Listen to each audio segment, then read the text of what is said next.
Bom dia, boa tarde, boa noite. Como é que você tá? O objetivo de hoje é ter um primeiro contato com as diferentes formas que a gente tem de rodar códigos Python. E a gente vai deixar tudo pronto para criarmos os nossos primeiros programas. Na descrição vão ter marcadores caso você queira pular a discussão e ir direto para a instalação dos ambientes, além de links para os recursos externos mencionados. Então fica à vontade aí e bora lá! No vídeo passado, a gente viu como tradicionalmente o processo interno de execução de um código Python ocorre. Hoje, nós vamos lidar com a parte externa. Eu estou no Windows 10 aqui, mas os passos que a gente vai seguir vão ser parecidos para todos os sistemas operacionais. Também, eu vou deixar links para tutoriais de outros sistemas operacionais, caso você precise. Se vocês ainda encontrarem problemas e dificuldades de instalar as coisas, me avisem que eu posso fazer um vídeo para aquele sistema operacional em específico, beleza? De volta ao assunto. O Python, ou mais especificamente uma implementação dele, como é o CPython, a gente baixa e instala como qualquer outro software, e é muito simples. Nós vamos, depois de baixar e instalar, ver como que a gente pode interagir com esses ambientes. Antes de tudo, é sempre bom checar se você já tem o Python instalado no seu sistema na versão mais nova. Para isso, eu estou aqui no meu desktop, mas não liga para as coisas que estão aqui não, tá? Por favor.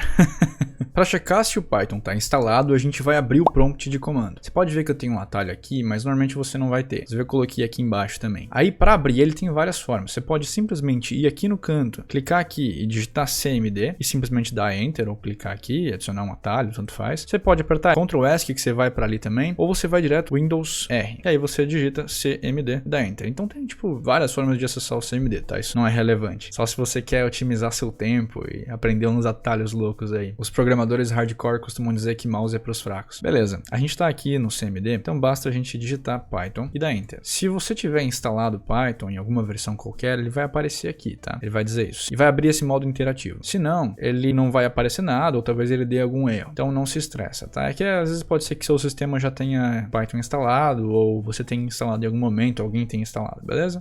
Se você já tem instalado e a sua versão que apareceu aqui é menor do que essa, ou é menor que a versão mais atual que existe, que hoje é a 3.8.5, só que no futuro vão ter novas versões, tá? Inclusive, no final desse ano já tá marcada para sair a versão 3.9. Isso não é um problema, tá? Além de tudo, porque não muda muitas coisas nessas últimas versões. Mas para atualizar, é a mesma coisa que baixar. Você baixa a última versão e modifica ou instala sobre a versão que você tem instalada. Não vai ser diferente baixar e instalar quando você nunca teve e baixar e instalar quando você já tem. Não faz muita diferença não, beleza? Mas se você já tem essa versão aqui, ó, 3.8.5 ou a versão mais atual, você pode pular a próxima etapa aqui, eu baixo e instalo o Python, beleza? Não vai precisar instalar de novo, que você já tem ele aqui. Para baixar o Python, basta a gente ir em python.org, a gente só precisa ir aqui em download ou aqui em download, tanto faz. Vamos aqui em download, por exemplo. A gente clica aqui e a gente tem aqui a versão mais atual, tá vendo? Versão mais atual para o Windows. Se o seu sistema for outro, se for Mac, se for Linux, se for outro, só clicar aqui e instalar a versão correspondente, tá? Mas não vai ter muita diferença não. Então só clicar aqui, coisa básica, tá? E ele vai começar a baixar. Se a sua internet for lenta igual a minha, talvez leve um tempinho, mas a princípio ele é um arquivo bem leve. Assim que tiver terminado de baixar, é só executar o arquivo que vai abrir o instalador. Não tem muito segredo aqui, mas só atenção a algumas coisas. Na parte de baixo da tela inicial, tem duas caixas selecionáveis. A primeira eu recomendo manter marcada. Isso vai fazer com que o Python seja instalado para todos os usuários. Significa que você vai poder rodar os programas em Python em todos eles. Também, se você tem só um usuário, isso não vai fazer diferença. A segunda caixa é sobre o path. Path é uma variável de ambiente. Não se preocupa com esse jargão agora. Quando você abre o CMD, você verifica que ele abre em um lugar específico, nesse caso aqui, no user. Esse endereço aqui está dizendo onde o console está sendo executado. É a mesma coisa com o explorador de pastas, quando você está mexendo em algum arquivo dentro de alguma pasta, que te mostra aquela barra de navegação, mostra o endereço, ou enfim, onde você está. Quando um programa não está no path, para poder executar ele através do terminal, você precisa passar todo o caminho até ele. Então você tem que falar todas as pastas que ele precisa, o caminho inteiro até o executável daquele programa. Se ele tiver já nessa variável de ambiente, quando você digitar ele, por exemplo, se eu digitar Python, ele já entende onde que ele precisa buscar isso, porque vai estar dentro do ambiente, ele já está ali, ele consegue encontrar sem nenhum problema. E aí quando você quiser acessar o Python pelo terminal, você não vai ter que colocar o endereço inteiro toda vez. Você só digita Python que ele vai entender e vai buscar o arquivo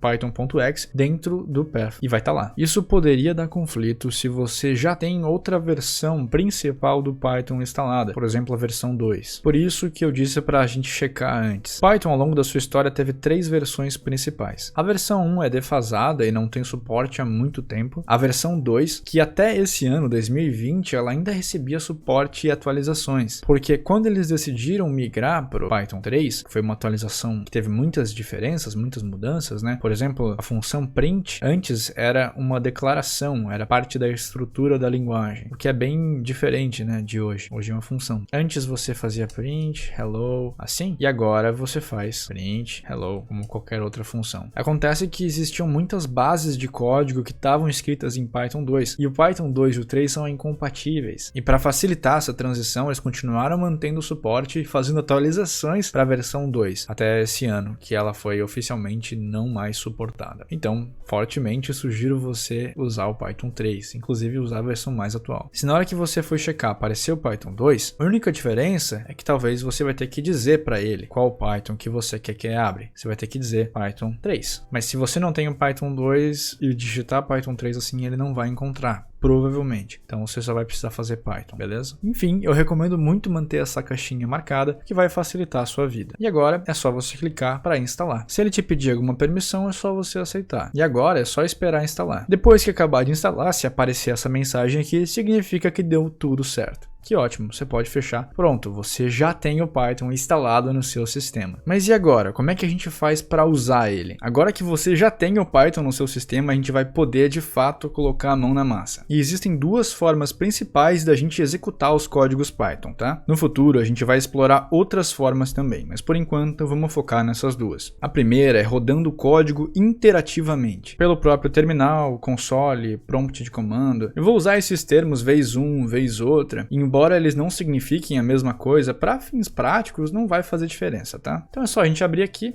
ou fazer aquele processo que eu fiz antes, tá? Que eu coloquei um atalho que facilita a nossa vida. E aí para a gente executar Python de forma interativa, basta a gente digitar Python, que é o que a gente tinha visto para justamente ver a versão. Agora, se deu tudo certo para instalar, vai aparecer aqui. E também, ele entrou no modo interativo. Esses 3 símbolos de maior aqui, eles simbolizam que o Python está no modo interativo e está pronto para receber comandos. É a forma do Python dizer, manda bala, tô pronto, pode digitar o próximo comando. Então, para testar, a gente já pode digitar algumas instruções para ele aqui. O exemplo mais clássico que é usado para introduzir qualquer linguagem de programação é mostrar a frase Hello World na tela. O pessoal costuma debater se tem ponto de exclamação, se tem vírgula, mas enfim, esse é o exemplo clássico. Só que como o Python ele suporta Unicode, então caracteres com acento e tudo mais, por que a gente não faz a versão brasileira? Então, a gente pode usar a função print para imprimir justamente isso, uma frase na tela. E a gente vai passar de argumento para essa função a frase Olá Mundo, beleza? E aí, nesse caso,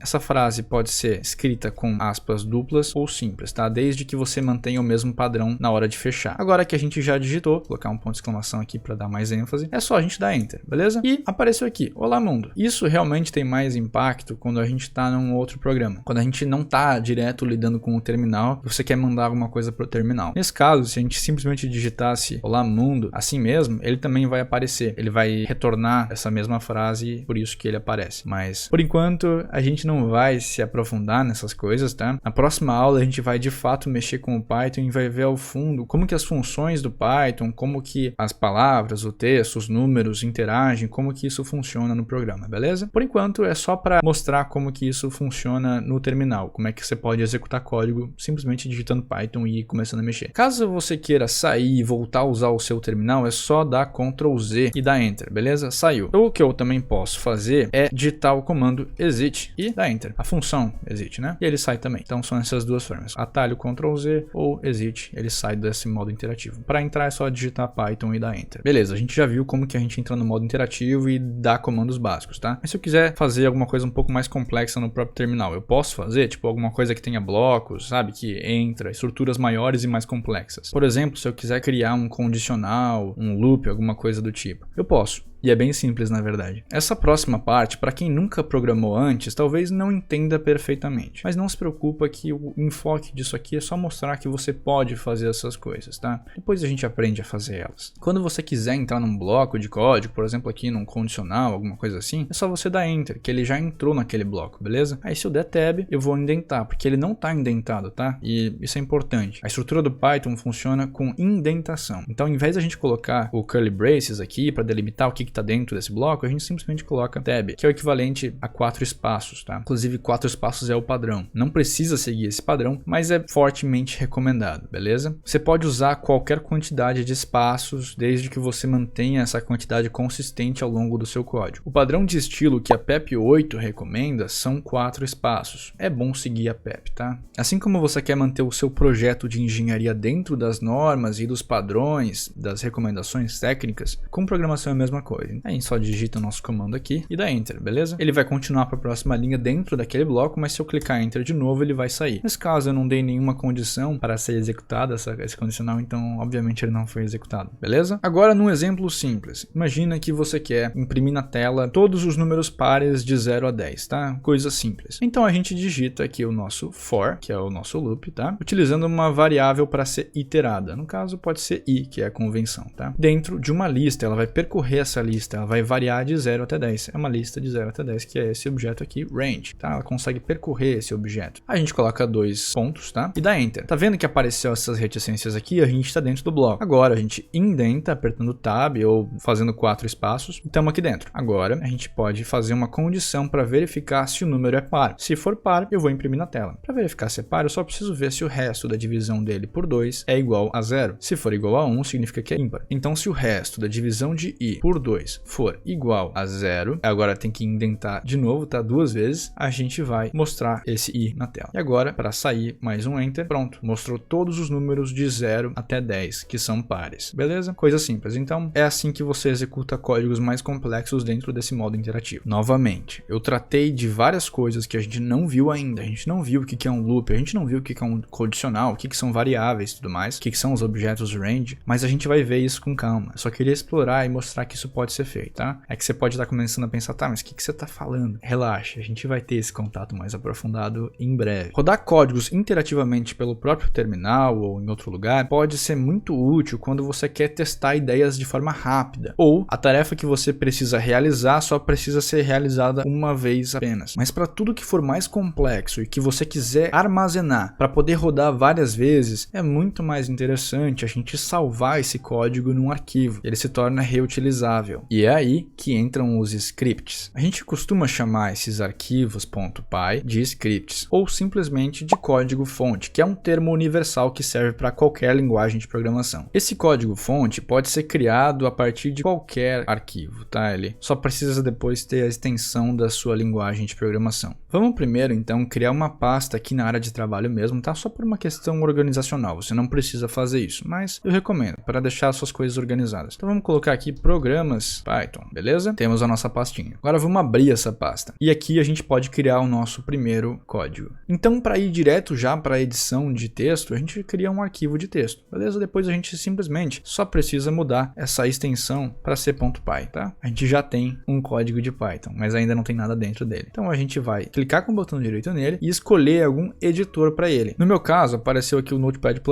mas pode ser qualquer editor, inclusive o bloco de notas, tá? Vou abrir com ele. Você vai ver que ele tá com um estilo diferente, é porque eu personalizei o tema dele para ficar assim, tá? Você pode fazer isso também e é bem tranquilo, tá? Você vai nas configurações e mexe nas preferências, configuração de estilo, deixa o negócio do seu jeito, tá? Mas você provavelmente vai acabar usando outro editor que não seja o Notepad. Aí, agora vamos fazer um segundo exemplo para o nosso primeiro programa em um script. Vamos então com um exemplo simples de novo, tá? Imagina então que você recebeu uma lista com nomes de pessoas que são aniversariantes daquele dia. Eles são seus clientes e você quer mandar uma mensagem de parabéns personalizada para cada um. Então, para deixar o negócio legal, você vai colocar parabéns fulano, você usa o nome da pessoa para parecer que você escreveu aquilo, né? Não é uma coisa simplesmente tão genérica assim. Embora a gente sabe que a pessoa de fato não escreveu. Então imagina que você extraiu essa lista e colocou no formato que o Python entende, tá? Ou alguém colocou para você. Nesse caso, imagina que é aniversariantes. Igual, abre a lista aqui do Python. E aí tá os nomes, sei lá, Alice, Bob e Carlos. Beleza? Então você já tá no formato de lista que o Python entende. A gente não tá falando das listas agora, mas calma. A gente vai ver isso no futuro. E aí você quer mostrar o nome de cada um deles na tela. Então você quer percorrer cada um desses nomes que estão aqui na lista. Você quer ir para Alice, para o Bob, para o Carlos e gerar uma mensagem para cada um deles, tá? E imprimir isso na tela. Ou poderia depois fazer um script que envia um e-mail, tá? Então, para nome em aniversariantes, tá? 2 pontos. Enter aqui e agora eu dou tab para ficar alinhado, beleza? Eu vou fazer a mensagem aparecer. Então, simplesmente imprimir, print. Vou fazer as aspas duplas aqui. Falar, por exemplo, olá. Aí aqui vai o nome da pessoa. Nome. Feliz aniversário. Aqui eu só coloco um F para dizer que está sendo formatado e isso aqui é uma variável, tá? E já está pronto, é simplesmente só isso, tá? Agora a gente pode salvar, dar um Ctrl S aqui e pode executar. Outra coisa que é recomendado fazer, às vezes, é evitar usar esses caracteres com acento. Embora o Python dê suporte para isso, às vezes o seu editor de texto não dá. A maior parte dos ambientes dá. No Notepad eu sei que eu tive que mudar uma configuração, que ele estava dando um problema com a codificação do texto que está aqui dentro. Se você também tiver com esse problema, ou você tira o acento, ou você pode vir aqui em formatar, tá? E escolher o TF8, tá? Às vezes ele tá nesse aqui ou nesse aqui. O TF8 é a formatação que vai entender. Ctrl S para salvar. Agora a gente tem que ter alguma forma de executar. O problema é que o Notepad++ não te fornece um botãozinho aqui que execute isso aqui, tá? Se executar não faz isso, tá? É outra coisa. Ele não tem um interpretador de Python embutido. Agora a gente precisa executar de alguma forma. O chato desses editores, como o bloco de notas, Notepad++, é que ele não te dá uma forma de executar o seu código rápido. Então você vai precisar fazer isso por outro lugar. Inclusive, talvez você consiga simplesmente dar 2 cliques aqui e executar o seu código sem problemas, tá? Inclusive, vamos mudar aqui o nome. Vamos colocar um nome melhor. Vamos colocar primeiro, underline, programa. Pronto. Agora tá mais legal. Então, você precisa executar esses códigos pelo seu prompt de comando de novo. Só dar aqui, abrir e digitar Python e o nome do seu arquivo. Primeiro programa. Mas tem um porém. Ó, eu vou dar enter aqui, olha o que acontece. Ele não consegue encontrar. E é fácil de entender por que isso acontece. Porque ele tá abrindo o prompt de comando em algum lugar. Ele sempre abre em algum lugar, tá? Como se ele estivesse executando um programa dentro de uma pasta específica. No caso, ele tá executando dentro da pasta user. E eu tô em desktop. Então ele não consegue. Ele foi lá na pasta user, não encontrou esse primeiro programa.py. Lá realmente não tem nada lá dentro. Então tem 3 formas principais de resolver esse problema no Windows. A primeira forma é abrir o terminal direto na pasta que está o seu programa. Por isso, inclusive, que eu criei essa pastinha aqui. E para isso é muito fácil, tá? Ou você pode ter já esse atalho aqui no botão direito e vai dizer, ó, abrir janela de comando aqui. E provavelmente você não tem esse atalho, tá? Porque você tem que configurar no Windows 10 isso. Ou você pode vir aqui nessa barra de navegação e digitar cmd e dar enter. Adivinha só? Ele abriu. Eu tô aqui, desktop, programas Python. E aí ele já consegue encontrar esse programa. Eu só coloco primeiro programa.py. E aqui apareceu o resultado. Olá, Alice fez aniversário, olá, Bob fez aniversário e assim vai. É o que a gente queria, tá? Agora eu vou ver outras 2 formas que a gente também pode fazer isso. Dependendo do seu contexto, uma delas vai ser mais fácil que a outra. A segunda forma é viajando de onde você tá. Então eu tô aqui, eu quero viajar até essa pasta aqui só usando o terminal. Para fazer isso, você usa 2 comandos principais, o dir e o cd. O dir vai mostrar o que tem no diretório que você tá? Nesse caso ele mostrou todas as pastas que estão no user, tá? Ó, a gente encontrou aqui, tem desktop. A gente só vai fazer então cd desktop, tô dentro do desktop. Pode até ver aqui, ó, desktop. Se eu fizer diretório de novo, ele vai aparecer o que tá no meu desktop, que é o que tá aqui, beleza? E aí eu quero entrar nessa pasta aqui, programas Python. Então a gente faz cd programas Python. E estamos na pasta. Agora a gente pode fazer Python e passar aqui primeiro programa.py e dar enter. Pronto, executou. Essa é uma outra forma de fazer. E a última forma que você tem para fazer isso é passando, na hora que você vai fazer isso aqui, ó, deixa eu fechar isso aqui, vou abrir de novo como se estivesse no user. E a gente passa o endereço absoluto. Se a sua pasta tiver espaço, como é o nosso caso, a gente vai precisar colocar esse endereço todo aqui, como em volta dele a gente vai colocar aspas duplas, tá? Aqui botão direito para dar um Ctrl V e agora só dá enter. Eu passei o endereço absoluto, onde está o programa, então ele sempre vai encontrar. Perfeito, essas são as 3 formas principais, tá? Já deu para perceber que escrever códigos em qualquer lugar, como como num editor qualquer, e depois rodar esses códigos não é a coisa mais prática do mundo, né? Nesse sentido, você já sente necessidade de alguma coisa um pouco mais rápida, um pouco mais interativa. E é aí que entram as IDEs. Uma IDE, como a própria sigla indica, é um ambiente integrado de desenvolvimento. E antes de tudo, é importante saber a diferença entre uma IDE e um editor de texto. Embora no fim a gente vai ver que a linha que separa um editor de texto de uma IDE acaba sendo muito tênue, em vários casos. Justo quando você pensava que na computação não ia ter subjetividade, né? O que acaba classificando uma IDE em contraste com um editor de texto é quão aprofundadas são as ferramentas de debugging e de controle de versão daquele ambiente. E também algumas outras coisas que facilitam a sua vida, tá? Bons editores de texto, assim como IDEs, costumam ter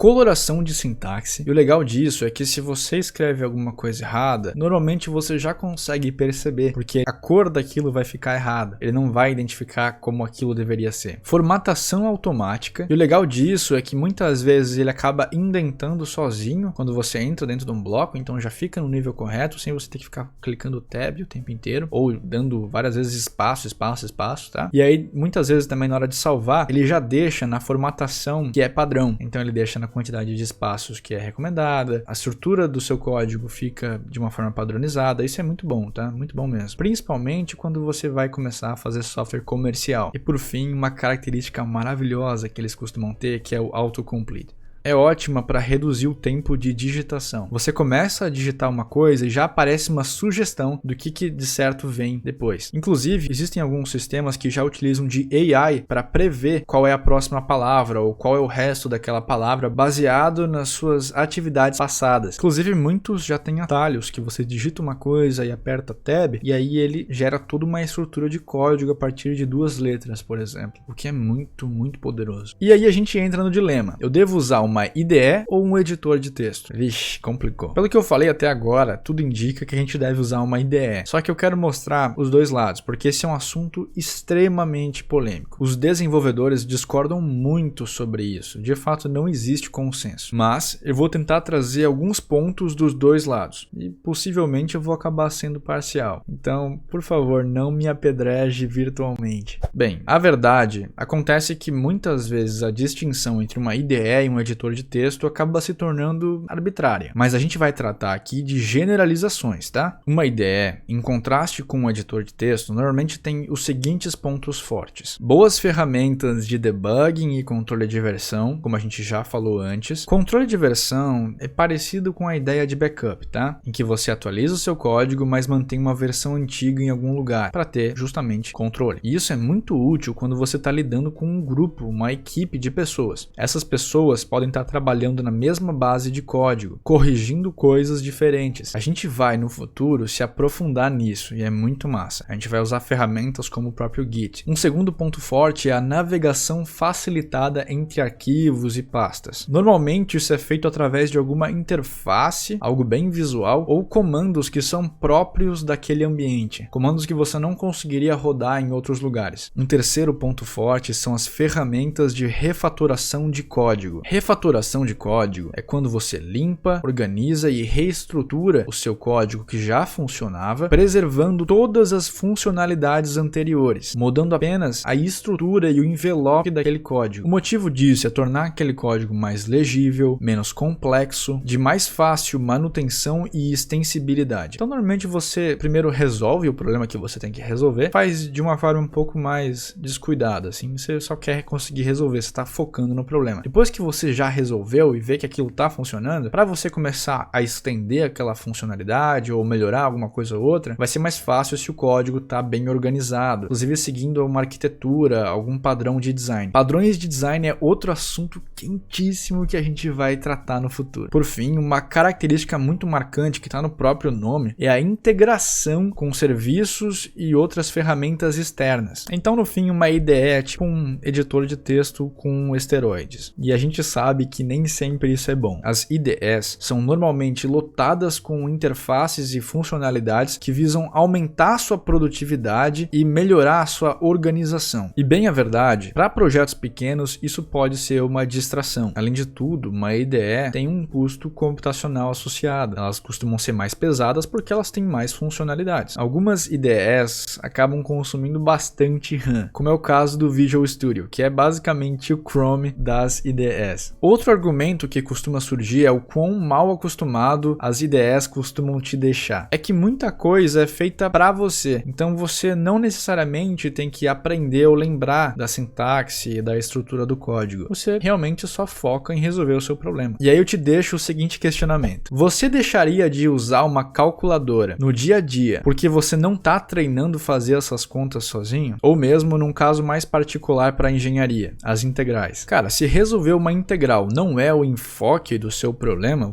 é só parte da solução, do caminho para encontrar a solução, você vai ficar gastando tempo resolvendo integrais que você pode fazer numericamente ou você já tem a solução pronta, só pelo mérito de treinar? Você já sabe que você conhece esse mecanismo, você consegue fazer. Então por que perder esse tempo toda vez? Me parece redundante. Então muitos acabam propondo o seguinte: use IDEs no começo para tirar o peso de outras coisas e você focar exclusivamente em aprender a mexer com a linguagem e a resolver os seus problemas. Depois, quando você já estiver num estágio mais intermediário, comece a utilizar um editor de texto para se familiarizar com a linguagem, com as nuances do seu programa, e assim você acaba amadurecendo em algumas decisões na hora de escrever. Por fim, profissionalmente, use uma IDE para não ficar perdendo tempo com bobeira. Não faz sentido ir para uma corrida e usar um carro totalmente defasado e mais lento só para mostrar que você é o bichão e no fim ficar bem para trás. É isso o ciclo da vida de um programador. Para concluir, um último argumento que acaba surgindo é de que para usar uma IDE você precisa aprender aquele ambiente, e muitas vezes uma IDE também te bombardeia com informação que não é relevante para você que é iniciante. Mas a verdade é que essa curva de aprendizado normalmente é curta. Em pouco tempo você já está se virando suficientemente bem com aquele ambiente e já sabe usar as ferramentas que você precisa. O ganho de produtividade é bem maior que o investimento inicial. Então agora eu pensei em trazer uma lista detalhada de cada IDE e editor, mas para ser bem sincero, ia ser um vídeo bem mais extenso fazendo isso e provavelmente bem chato. Por isso que eu só vou realmente expor essa lista e possivelmente comentar algumas coisas. Em um vídeo futuro a gente pode explorar isso mais a fundo, fazer um vídeo só sobre essas IDEs, uma comparação mais aprofundada, sabe? Mergulhando nisso, mas por enquanto vamos ficar só com isso, beleza? Editores. O primeiro é o Vim. A galera costuma dizer que programador raiz mesmo usa Vim. Outros dois são o Sublime e o Atom. Eu acho eles bem parecidos, tá? São bem bonitinhos, inclusive, na interface. Vai da sua preferência. Outros editores mais hardcore são o Emacs e o Notepad++, tá? Inclusive o Notepad++ é o mais usado de todos eles por programadores. Você pode achar isso meio contraintuitivo, porque você usa ele para qualquer coisa que é texto, mas ele é muito bom para programação, tá? O pessoal que é profissional usa bastante. E por fim, eu me sinto meio relutante em colocar o Visual Studio Code aqui, mas é como a galera classifica, tá? Como a própria Microsoft classifica ele. Eu arrisco dizer que ele é uma IDE, pelo simples fato de que através das extensões do VS Code você consegue fazer tudo que uma IDE faz. Você consegue executar as coisas ali dentro, você tem ferramentas de debugging, controle de versão. Então por que não é uma IDE? Não sei. Tanto que tem IDEs, que com certeza você vai chamar elas de IDEs, que tem menos funcionalidades que o VS Code. Mas se é como as pessoas chamam, vamos chamar de editor de texto.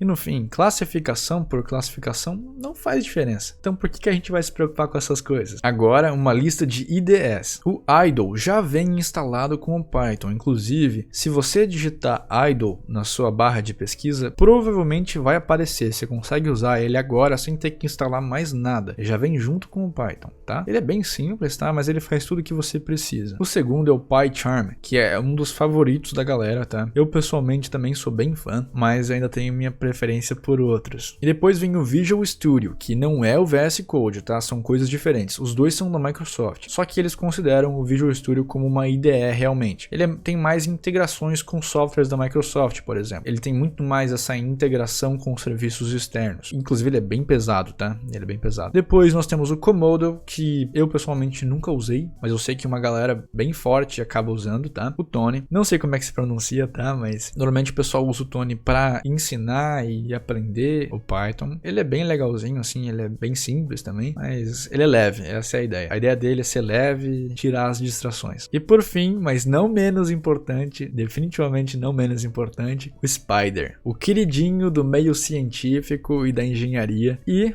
o que a gente vai usar. Eu já dei esse spoiler, tá? Mas qual que é o melhor ambiente para se usar dentro da engenharia? A gente precisa de interatividade para conseguir mexer com as coisas rápido, a gente precisa de velocidade no processamento do que a gente está fazendo, a gente precisa ter acesso completo aos dados que a gente está mexendo e explorando para conseguir fazer as análises completas e rápidas. Para isso, a gente também vai precisar de uma integração forte com os pacotes numéricos e científicos do Python. E o bom do Spyder é que ele já vem com tudo que a gente precisa instalado, a gente não precisa ficar instalando as coisas de forma externa. Ele já vem instalado com o NumPy, o Matplotlib, com o Pandas, com o SciPy. Além disso, ele vem com um shell, depois a gente vê o que é shell, chamado IPython, que funciona no estilo de células. E é muito massa usar isso. Essas células, elas te permitem ter alta modularidade na hora de escrever o seu código. É como se cada célula fosse um programa individual, mas que pode utilizar informações dos programas que vieram antes. E não necessariamente o seu código vai ser sequencial de cima para baixo. A gente vai ver isso no futuro mais aprofundado, tá? E o Spyder tem uma interface voltada para análise de dados. Inclusive, tem uma opção ali no layout que deixa ele igualzinho ao MATLAB, caso você venha desse ambiente de MATLAB.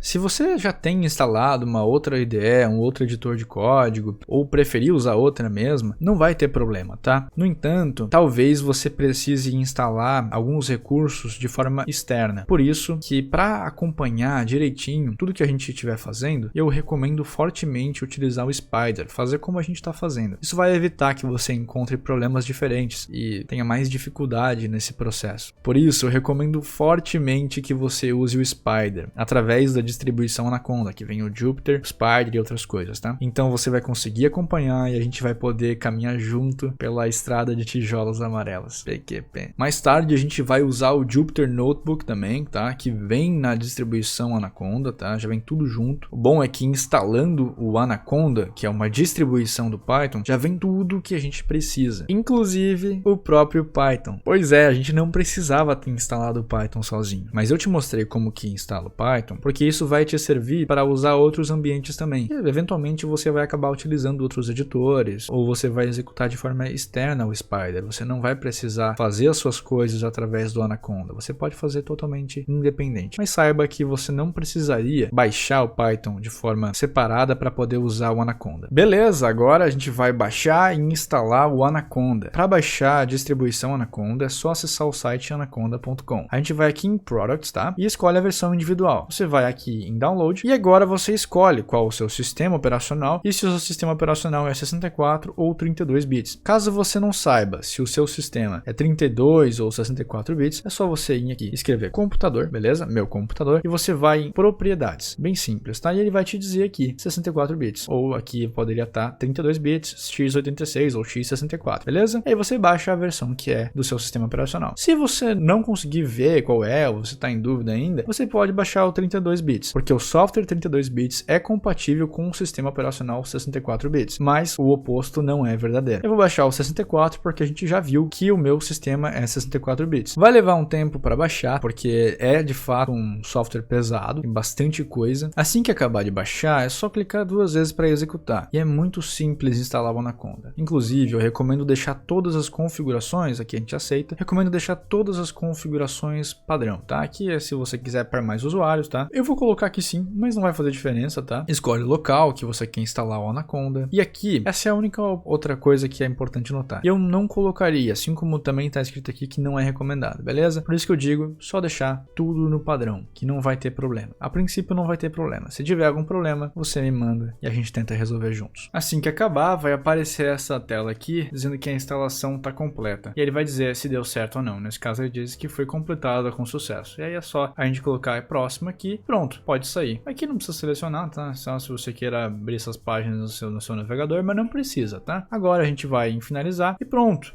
A gente pode arrastar os atalhos aqui para a área de trabalho. Se a gente pesquisar aqui, ó, Anaconda, vai aparecer. Vou abrir o local do arquivo, vão estar aqui os atalhos que a gente precisa. Vai facilitar a nossa vida, então por isso que eu vou arrastar esses atalhos para a nossa área de trabalho. E pronto, aqui vai facilitar muito, tá? Mas é isso, não tem nada de complicado na instalação do Anaconda, nem do Spider, que inclusive já está aqui. Agora o Jupyter já está aqui, tá tudo já incluso. Agora a gente vai abrir o Spider. A gente pode fazer isso através do próprio navegador do Anaconda ou com esse atalho que está aqui, tá? Se o atalho não tiver aqui, você pode pesquisar ele aqui, Anaconda, pegar o que está do Anaconda e trazer, ó, apareceu aqui, abrir o local, puxar isso aqui para a área de trabalho para facilitar a sua vida, tá? Mas a gente pode simplesmente clicar 2 vezes aqui no navegador, ele vai abrir vários programas que tem dentro do seu Anaconda, tá? Incluindo o Spider, o Jupyter Notebook e outras coisas, tá? Perfeito. Assim que acabar de carregar, ele vai abrir essa tela aqui, tá? Esse é o navegador do Anaconda. Você pode entrar pelo Spider aqui direto, clicar em Launch, tá? A gente pode clicar aqui ou a gente pode clicar nesse atalho aqui, tá? Tanto faz, tá? Não vai fazer diferença. Vai aparecer essa tela e vai começar a carregar. Depois que terminar de carregar, vai abrir essa janela aqui. Ou talvez um pouco diferente, talvez tenha algumas coisas escritas aqui, porque eu tirei elas, já abri ele antes, tá? Mas você pode fechar e excluir todas as coisas que aparecerem aqui, pode tirar esse arquivo, ó, vai aparecer isso aqui, a gente dá um Ctrl A, tira, não tem relevância, tá? Inclusive, talvez as cores que o seu Spider tem sejam diferentes das minhas. Eu não me lembro se eu já modifiquei ele ou não. Se algo der errado, você não conseguir abrir o Anaconda ou não conseguir abrir o Spider, tá? Desinstala o Anaconda, desinstala o Python e quando for instalar o Python, instala sem aquela opção do path, tá? E aí você instala o Anaconda normalmente e verifica se tá tudo certo, se você tá conseguindo acessar as coisas. Se tiver tudo certo, daí você clica para instalar o Python de novo e aí vai aparecer a opção para modificar e aí você pode adicionar de novo aquela opção do path. Se não corrigir o erro, você pode me mandar também o que aconteceu. Eu vou tentar te ajudar dentro das minhas possibilidades. Eu digo para colocar o path de novo, porque isso vai te facilitar na hora de acessar o Python pelo terminal. Você não vai ter que dar todo o caminho até o executável do Python, beleza? Então, de volta ao Spider, que estamos aqui. Logo de cara, a gente se depara com essas 3 janelas principais. Aqui a gente tem um editor, aqui a gente tem outras coisas que a gente já vai ver. Inclusive, a gente pode modificar o tamanho delas, tá? Sem nenhum problema, tá? Na sua preferência. Aqui em cima do editor fala qual arquivo que está sendo editado. Por enquanto, tem um asterisco aqui porque eu ainda não salvei esse arquivo em nenhum lugar. É um arquivo temporário. Depois quando eu for salvar, ele vai perguntar onde eu quero salvar, com que nome. Tá? Esse aqui é um arquivo temporário. Inclusive, se eu fechar aqui, ó, eu não quero salvar nada, ele vai abrir mais um. E aí a gente pode simplesmente tirar tudo, tá? Não vai fazer diferença pra gente agora. E é aqui que a gente vai escrever o nosso programa. E você vai ver que quando começa a editar, por exemplo, se eu escrever PRI, ele já aparece, print. Aí eu posso simplesmente clicar Tab para selecionar uma das sugestões que ele fez, né? E aqui ele fala tudo a respeito da função, o que ela faz, já a documentação dela, que valores que eu tenho que colocar aqui, o que é muito bom, tá? Esse é o autocomplete dele, tá? Ele vai sugerir. Para você forçar uma sugestão, tipo, eu tô com P aqui, certo? PR, tá? Eu aperto Ctrl espaço e aí ele aparece o que pode ser dentro das palavras-chave do Python, tá? Das funções. Aí eu posso só apertar Tab para selecionar uma delas e usar. Quando você escrever uma estrutura de código, tá? Vamos fazer estilo que a gente tinha feito antes, ele vai indentar pra gente automático quando der Enter. Inclusive ele colocou aqueles 2 pontos sozinho, eu não precisei colocar. Isso é muito bom. Se eu colocar mais alguma coisa, if, sei lá o que, de novo, indentou sozinho. Maravilhoso, cara. Você não precisa ficar fazendo tab o tempo inteiro. E para rodar o seu código, por exemplo, o nosso famoso print alguma coisa, nossa, eu sou muito criativo, a gente pode clicar aqui em cima nesse verdão, beleza? Apareceu aqui do lado alguma coisa no nosso console, no nosso terminal. terminal. Ele ficou separado, tá vendo? Aqui eu escrevo e aqui é o resultado. Beleza? Você simplesmente pode digitar Shift Enter, você pode digitar Ctrl Enter e outros atalhos, tá? F5 também funciona. Depois a gente vai ver a diferença entre cada um deles, mas todos eles estão aparecendo aqui no meu console o resultado. Beleza, vamos para os painéis laterais, tá? A primeira que aparece aqui é ajuda. E para que serve isso? Vamos supor então que a gente tem a função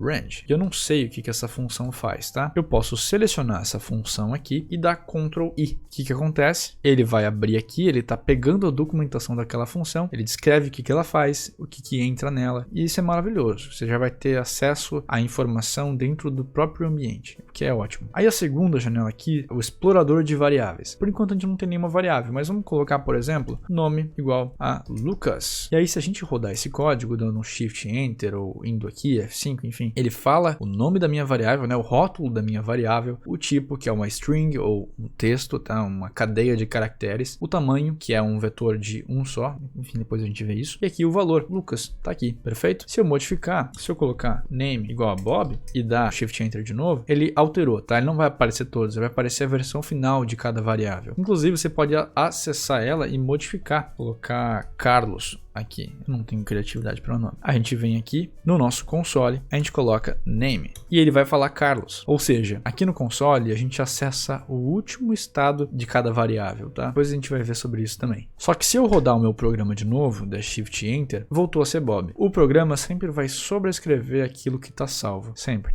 Para a gente usar aqui essa aba e mostrar alguma coisa aqui dentro, eu vou gerar um gráfico rápido, tá? Então para isso eu vou importar o matplotlib.pyplot, tá? Com PLT. A gente importou o pacote numérico dele, que é o numpy. E agora vamos fazer aparecer a função seno na tela, tá? Então a gente cria np espaço linear de 0 a 10 com 100 marcações. A gente vai fazer np.seno de x. E agora a gente vai fazer plt.plot x e y. Simples assim. E temos na tela a função seno. Não coloquei título, não coloquei nada, mas a gente pode fazer isso também. Depois a gente faz, tá? A gente vai ver como que a gente coloca a legenda nesse gráfico, como que a gente muda essa cor, como que a gente faz um gráfico em 3D, a gente muda a marcação, como é que a gente lida com assíntotas, com outras coisas que explodem para o infinito e outras coisas mais interessantes. Mas só para mostrar que se eu der Shift Enter de novo, ele vai gerar de novo. Se eu colocar aqui, por exemplo, cosseno, vai gerar o cosseno aqui. E eu posso explorar todos os gráficos que eu gerei no passado, ele fica salvo aqui. Aí para salvar, posso Save Plot As, ele vai abrir aqui o explorador de arquivos, eu dou um nome e salvo como PNG. Pronto, tem uma imagem do meu plot, super rápido. Se eu quiser tirar isso aqui daqui, eu posso dar Remove Plot aqui, Remove Plot, ou se eu quiser tirar tudo de uma vez, eu simplesmente vou ir nesses 3 x's aqui e clicar. Pronto, limpou tudo, beleza? Posso remover todas as variáveis também, que ele salvou aqui o vetor x e o vetor y com tamanho 100, como eu falei, ó, são 100, então o size está 100. A gente pode limpar tudo. E só, yes, pronto, tá tudo limpo, beleza? Por fim, aqui a gente ainda tem um explorador de arquivos, então você consegue acessar todos os seus códigos por aqui. Você pode entrar numa pasta que seja conveniente, que você vai utilizar as coisas dela o tempo inteiro e deixar ela aqui já aberta. E isso é muito útil. Agora aqui embaixo, por fim, a gente tem o nosso console, que a gente estava vendo o resultado aparecendo aqui. Ele não é igual a um console comum, como o que a gente estava rodando no terminal, no prompt de comando antes, tá? Você pode ver, por exemplo, que tem um número entre colchetes do lado de cada uma das vezes que a gente executou. Isso indica o número da célula, porque ele funciona numa estrutura de células, ou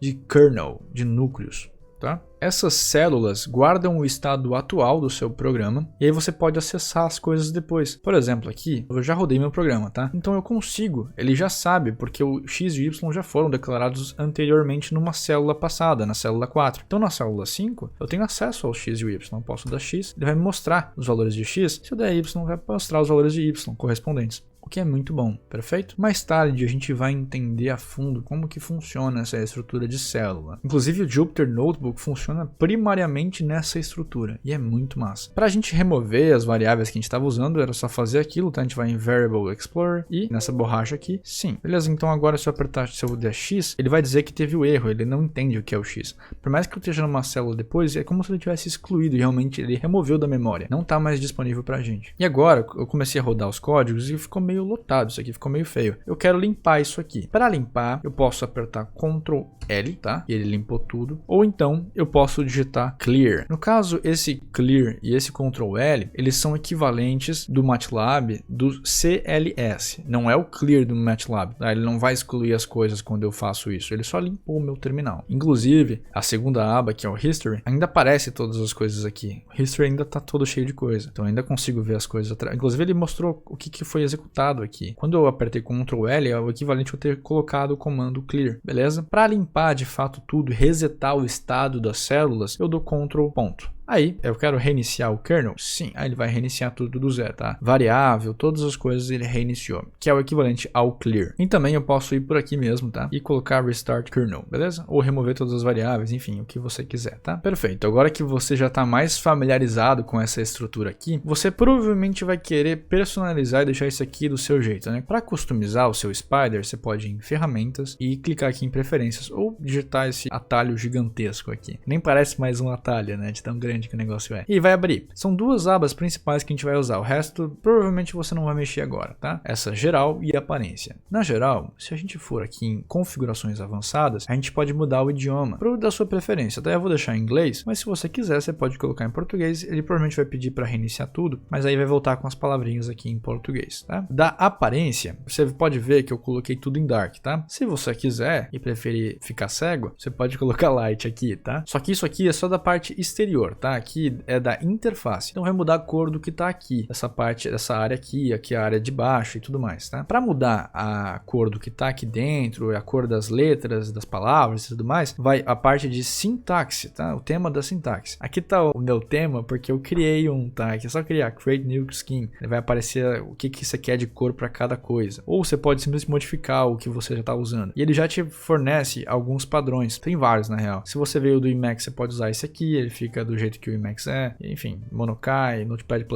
tá? Que é o padrão dele. Tem vários. Você pode ir testando e ver o que você gosta mais. Ó, esse aqui é bem bonitinho. Mas eu modifiquei um para ficar do meu jeito. Eu nem lembro qual que, acho que era Spider Dark, mas eu modifiquei um pouco a cor. Mas acho que foi só isso, tá? É, ficou um pouco mais claro. Aqui você pode mudar a fonte, o tamanho da fonte. Mas é isso, tá? É o principal. Se você mudar as coisas de uma forma que não saiba mais o que fazer para voltar, é só clicar em Reset to Defaults que ele vai voltar às configurações iniciais do Spider. Perfeito? Aí depois lembra de dar Apply e OK. E aí ele vai voltar para o seu Spider. Beleza, depois que você já configurou o Spider do jeito que você quer, a gente ainda pode mexer no layout, tá? Para mexer no layout, a gente vai em View e Window Layouts.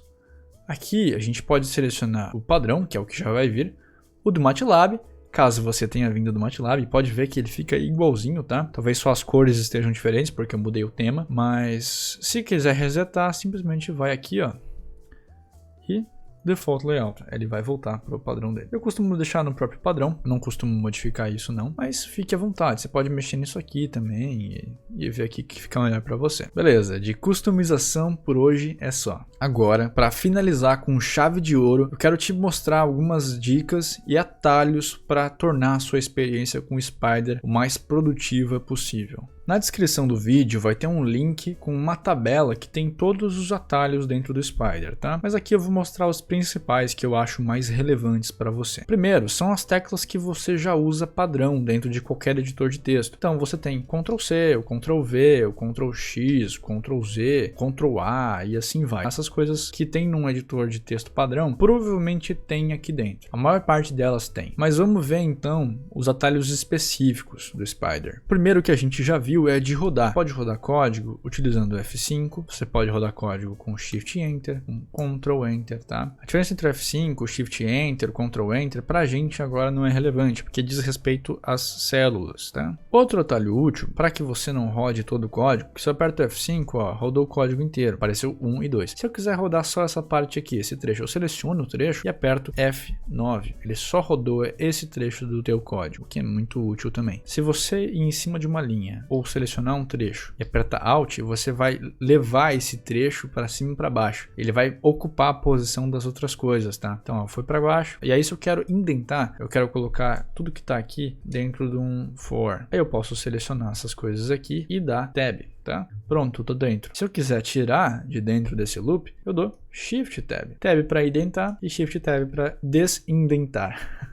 Agora imagine a seguinte situação. Você quer guardar o nome de uma pessoa em uma variável, só que o rótulo que você deu para essa variável é muito ruim. Por exemplo, X. X pode ser qualquer coisa, não é um nome que te diz a respeito do conteúdo que tem ali dentro. Só que aí você usou essa variável para várias coisas. Então, tipo, X está sendo utilizado em vários lugares aqui. Nesse caso é pouco até. Mas imagina que você faz muitas operações com aquilo e seria totalmente inviável ter que alterar cada uma delas na mão. O que você pode fazer é usar Ctrl R. E aí ele vai te dizer o que você quer procurar. No nosso caso, a gente quer transformar o X em algo que seja mais mnemônico. Olha, apareceu todas as ocasiões. É como se fosse um Ctrl F, que também funciona, tá? E aí você aqui, o que você quer trocar? Eu posso trocar, por exemplo, por nome. E aí eu posso ir cada um deles e ir trocando, ou eu posso trocar todos de uma vez. I'll replace os que estão selecionados e replace todos. Pronto, troquei todos. Só que ainda tem o Y. Agora vamos trocar o Y também. Vamos trocar Y por convidados, que era o que a gente queria dizer inicialmente, mas a gente não usou esse nome. Agora a gente dá replace all. Pronto, trocamos. Imagina que isso aqui é um código gigantesco, tá? Isso vai ser super mão na roda para você. Perfeito? Para deletar uma linha inteira, você simplesmente faz Ctrl D. Para duplicar uma linha, você pode dar Ctrl Alt e aí fazer para cima ou para baixo. Um atalho que a gente falou antes, se você quiser forçar que apareça uma sugestão, apertei F, não apareceu sugestão, Ctrl espaço, vai aparecer uma sugestão. Beleza, esses foram alguns dos atalhos para o nosso editor. Agora vamos para os atalhos do nosso console. Primeiro, para limpar tudo que está no console, mas sem resetar o estado do seu programa, você dá Ctrl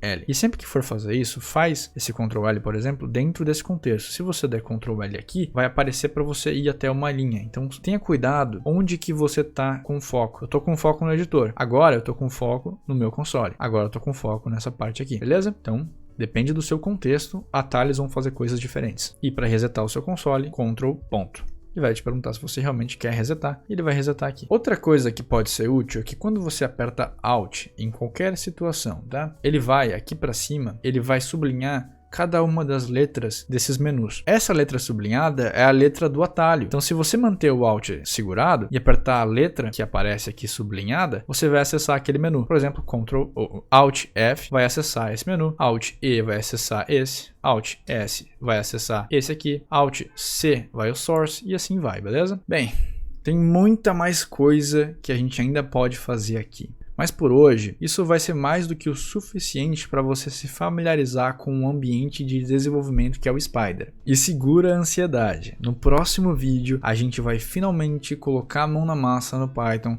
e aprender ele desde o começo. Eu tô ansiosíssimo por esse momento. Vai ser muito massa. Eu fico muito feliz que você tenha acompanhado até aqui. Eu espero que esse vídeo possa ter sido útil para você. Eu sei que nesse momento de instalação dos recursos, costumam surgir muitos problemas, por diversos motivos. Então respira, fica calmo, e qualquer coisa que surgir, você pode mandar direto para mim, comentar no vídeo, enfim. Eu tô à disposição para te ajudar naquilo que eu puder. Me manda o que aconteceu que eu vou tentar te ajudar. Aproveita para ir brincando com o Spyder, mexendo nas configurações, vendo como fica melhor para você. Se você acabou mexendo em coisas que não deveria dentro do Spyder e desconfigurou e ficou estranho ou não está mais abrindo, tenta resetar ele através do próprio Anaconda. É bem simples, tá? Se não funcionar e continuar dando problema, você pode tentar desinstalar e instalar tudo de novo, ou então você me manda uma mensagem que a gente vê como resolver isso. Então galera, por hoje é só. Foi um prazer enorme e a gente se vê em breve. Valeu!